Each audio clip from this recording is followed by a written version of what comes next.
Guys आज आपण अशा व्यक्तीला भेटणार आहोत जी व्यक्ती की ॲक्टर्स असून कोकणात येऊन शेती करू शकते. असे ॲक्टर संपदा कुलकर्णी मॅडम. आज त्यांची आपण स्वतः लाईव्ह भेट घेणार आहोत. तर तुम्हाला दाखवतो आणि त्यांच्याबरोबर छोटीशी आम्ही मुलाखत घेणार आहोत. तुम्ही बघू शकता मुलाखत पुढे जाऊन. माझं मूळ गाव आहे ठाणा. ठाण्यात जन्म मी आता इथे येते संगमेश्वर तालुक्यात कुंडूस गावात शेती करते आणि पर्यटन करते. मी जवळजवळ 30 वर्ष काम केलं नाटक, चित्रपट, निवेदन, सूत्रसंचालन आणि त्याच्यानंतर असं वाटलं की आता थोडंसं थांबूया. लिहिते मी अजूनही माझी 6 पुस्तकं 3-4ची तयारी सुरू आहे आणि मी शेती करते. काहीतरी वेगळं करायचं 50शी नंतर किंवा 40शी नंतर असं ठरवलं. तर माझ्याच नवऱ्याचं जे गाव आहे कुंडूस, तिथे आम्ही आमच्या जमिनीवरच शेती करतो. ते छान वाटतं. म्हणजे प्रसिद्धीच्या क्षेत्रात होतेच मी तिथे, अजून मधून मी असतेच, पण आता मला इथे रमायला आता झाली 16 वर्ष. तुम्हाला कोकणात संगमेश्वरला माझं फार्म ऑफ हॅपीनेस म्हणजे आनंदाचं शेत नावाने कृषी पर्यटन आहे. आणि तिथे मी भात, हळद, नाचणी, कुळीत, पावटा याची शेती करते. 8-9 प्रकारच्या भाज्या लावते मी. वांगं, टोमॅटो, जुकिनी, शिराळं, घोसाळं, कारलं, नंतर आता रानभाज्या होतात सगळ्या पावसाळी भाज्या, आणि बागायत आहे आंबा आणि काजूची. तुम्हाला कोणती जास्त आवडते वर्षभरात तुम्ही करताना? तुम्हाला कोणती आवडते म्हणशील तर मला भात, नाचणीची पेरणी, लावणी आवडते. त्याचे जेव्हा भात आणि नाचणी जेव्हा माझ्या पोटी भरतात घरात त्यावेळेला, आणि पूर्ण रसायन विरहित शेती करते, सेंद्रिय खत घालते, तर मला आनंद होतो. आणि भाज्या लावण्याचा मला जास्त आनंद.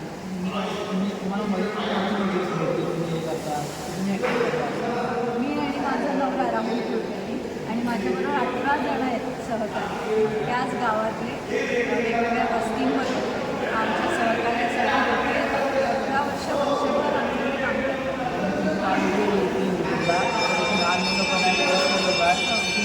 काय सांगू तुम्हाला आनंद कसा वाटतो? बरोबर. मी आणि राहुल आम्ही दोघांनी आनंदाचं शेत हे कृषी पर्यटन सुरू केलं. म्हणजे शेती आणि शेतीत काम करण्यासाठी, शेती समजून घेण्यासाठी जगभरातून लोक आपल्याकडे येतात. German, France, Russia, Japan, Dubai, Sharjah, नंतर भारतातल्या प्रत्येक वेगवेगळ्या राज्यांमधून येतात मंडळी आणि विषमुक्त शेती करतात. कुठलंही रसायन मी कृत्रिमरित्या न घालता शेती करते. तर मला असं वाटतं की मला चांगलं अन्न उगवायचं आहे आणि ते भावी पिढीने खावं. आणि मग हे पटेल कोणाला? तर आता 30-40 झालेली माणसांना हे पटेलच नाही माहिती, पण छोटी मुलं जी असतात त्यांच्या मनावर संस्कार होण्याचेच ते दिवस असतात. तेव्हा असं वाटतं मला तो भारताचा शेतकरीच व्हावा, जो छोटा जवान त्याला व्हावा. आणि वेगवेगळी लोक म्हणजे वेगवेगळ्या स्त्रिया येतात आमच्या इथे वेगवेगळ्या करिअरमधल्या, ज्याला स्वतःचं बुकिंग करायला आवडत नाही किंवा येत नाही किंवा जमत नाही, त्यांच्यासाठी आम्ही स्वतंत्र सोयी करतो. आणि पाऊस भेट नावाने महिला विशेष सहल, आणि शिवाय एरवी स्वतः बुकिंग करून आता तरुण पिढी आहे ना, त्यांनी कुठे गेलं पाहिजे? ॲक्टर्सकडे गेलं पाहिजे, कुठे गेलं पाहिजे? तुम्हाला काय वाटतं कुठे गेलं पाहिजे? तरुण पिढीने ना सगळ्यांचा जगाचा चकचकाट आहे ना, त्यातलं खरं काय आहे हे ओळखायला पाहिजे. कोविडमध्ये आपण सगळेच घरी होतो, पण शेतकरी घरी नव्हता. त्याला उगवायला लागतच होतं आणि तो उगवत होता म्हणून आपण सगळे जेवू शकत होतो. तेव्हा अन्न हे कुठलंही करिअर निवडा, पण तुमचा अन्नाशी संबंध राहतो. अन्न माहीत करून घ्या, अन्न उगवणाऱ्याचा सन्मान करा, आणि तो सन्मान केला तर जास्तीत जास्त तरुण शेतकरी होण्याचा निश्चय करू शकतात. आणि मला असं वाटतं की भारत कृषीप्रधानच देश होता, तो आता फक्त कागदोपत्री राहिला आहे. आपण पुन्हा सगळ्या तरुणीने तरुणांनी एका शहरात जे डोक्यावर खांद्यावर खांदं उभं राहण्यापेक्षा आपापल्या गावात छान यावं आणि चांगलं जगावं. म्हणजे तिथे जर तुम्हाला 10 लाख लागत असतील तर इथे 10,000 तुमची कामं होतात आणि इथे एवढेच नाटकाचं काय. इनफनेस हा तरुणांनी शिकावा आणि तरुणांनी आपलं अन्न उगवायला शिकावं. म्हणजे कोणी टाकत नाही, कोणी उठत नाही, मातत नाही, किंवा कोणी आई तू असंच का केलं तसंच का केलं लक्षात ठेवा. शेती ॲक्टर खेळीपानाचं काय शेती आहे ना ती उगवल्यानंतर म्हणजे पेरल्यानंतर उगवण्यासाठी तिचा जो काळ आहे तो घेतेच. ॲक्टर ॲक्ट्रेसच्या बाबतीत आता असं होतं की जेव्हा आमच्यात ॲक्टिंग पेरली जाते त्याच्यानंतर दुसऱ्या दिवशी उगवलेलं असतं ते. त्यामुळे जितकं ते फास्ट उगवतं तितकं ते आमच्या डोक्यात भिनतं आणि मग वरतीकडेच आमचा सगळा जीवन प्रवाह होता. पण चांगलं काम करणारे म्हणजे अभिनय करणारे आपण ॲक्टर ॲक्ट्रेस होऊया, ना की लाईक मिळवणार.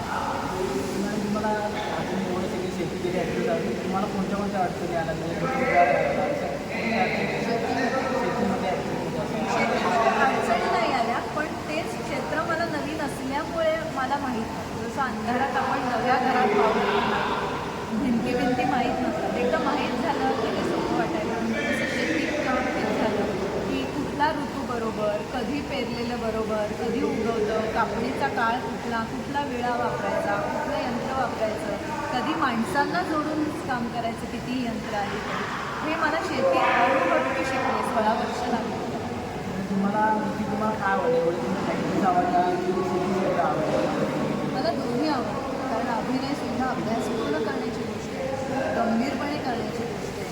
जेवढं तुम्ही बघू शकत असाल, चांगलं वाचाल, चांगलं पाहाल, चांगला विचार कराल, तितकी तुमची ॲक्टिंग अभिनयसुद्धा उत्तम होत जातो. आणि शेतीचंसुद्धा तसंच, जेवढं तुम्ही नैसर्गिकरित्या उगवाल पेराल तितकं अन्न ब्रह्मासाठी. धन्यवाद तुम्हाला हे प्रश्न विचारलेस म्हणून.